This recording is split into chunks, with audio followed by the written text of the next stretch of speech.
Silence. The kind of silence that weighs heavy in the air. The kind that no one forgets. Ella Montgomery had always blended into the background. At Westlake High, she was the quiet girl.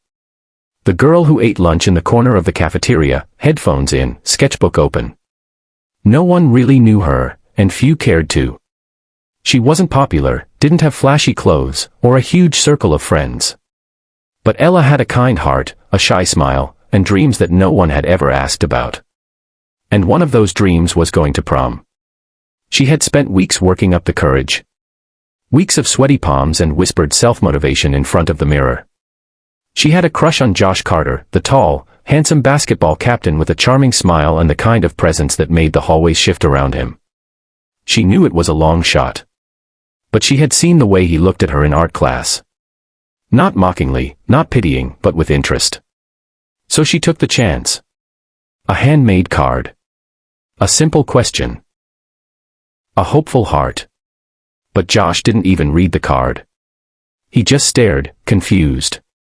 And then, his friends, Chloe, Brett, and the others, burst out laughing. She thinks you'd go to prom with her? Chloe sneered, her perfectly manicured fingers snatching the card. This is tragic. Ella's hands shook as they crumpled the card and tossed it at her feet. The hallway echoed with their laughter as Ella turned and ran, cheeks flaming with humiliation. That would have been enough pain for anyone. But high school can be cruel, and cruelty loves an audience. 2 days later, during the senior gym assembly, Ella was cornered. They waited until the teachers had stepped outside to organize the equipment. Chloe and her gang, riding the high of their mockery, came in like a storm. "Hey, prom queen," Chloe mocked, walking up to Ella. "Got your dress yet?" Before Ella could answer, Brett yanked her hoodie from behind. The sudden motion caused her shirt to tear at the seam, exposing her shoulder. Gasps echoed through the gym. Phones were pulled out. Laughter erupted again, this time even louder, even meaner. And something inside Ella snapped. She didn't cry. She didn't run. She looked up, eyes clear, jaw clenched, and slowly stood. People expected her to break. To melt down. To flee. But what they didn't know was that Ella Montgomery had been training in martial arts since she was 10. Not for glory.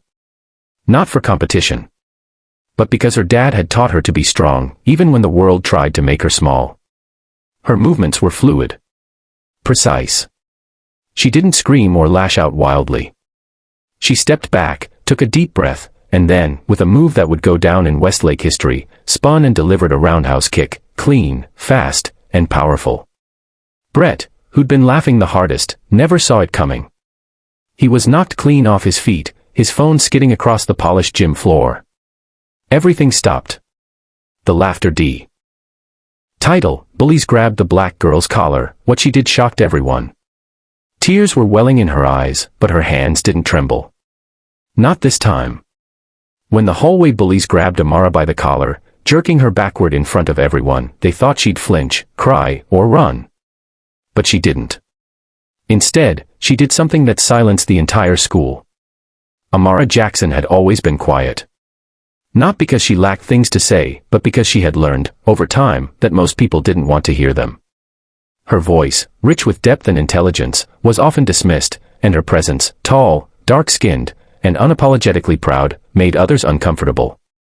She didn't fit their mold, and for that, they targeted her.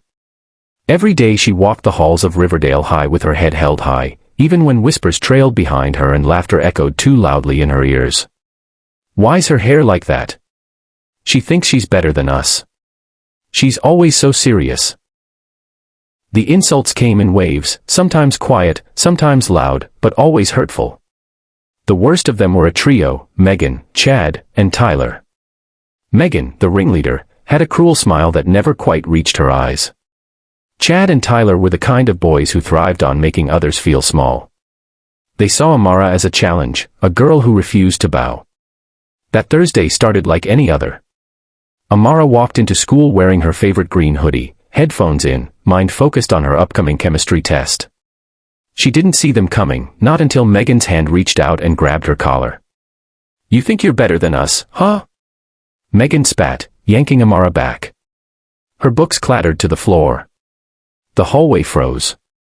Amara's heart pounded, but not with fear, with rage. It was a familiar fire, one she had learned to suppress again and again. But something was different this time. She had had enough. What are you gonna do? Tyler sneered, stepping closer. Cry. Amara slowly removed her headphones. Her gaze met Megan's, steady, unwavering.